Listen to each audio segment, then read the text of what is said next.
7 девојчиња, од кои повеќето малолетнички, годинава се идентификувани како жртви на трговија со луѓе. Македонија најчесто е транзитно и крајна дестинација за жртвите. Ова беше соопштено на одбележување на Европскиот ден за борба против трговија со луѓе.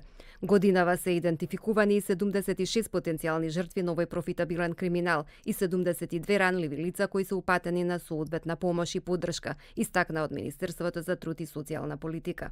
Некое дете да биде вовлечено во трговија со луѓе е основата за правовремена интервенција со цел да се спречи експлоатацијата на детето и да му се обезбеди навремена поддршка. Токму затоа и сите заедно институциите кои што имаат надлежности во оваа појава треба координирано и посветено да дадеме придонес во борбата против трговијата со луѓе.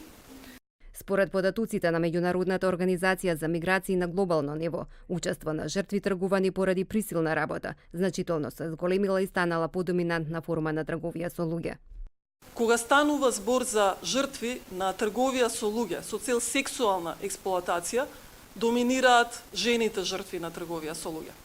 Кога станува збор за жртви на трговија со луѓе со цел присилна работа, односно трудова експлоатација, доминираат мажите жртви на трговија со луѓе. Никола Бертолини, раководител на секторот за соработка на делегацијата за Европска унија, потенцираше дека жртви најчесто се најсиромашните.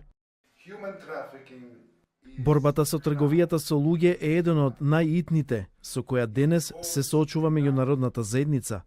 Жртвите на овој вид на кривично дело се најчесто најсиромашните жители во земјата и најбеспомошните членови на европското семејство.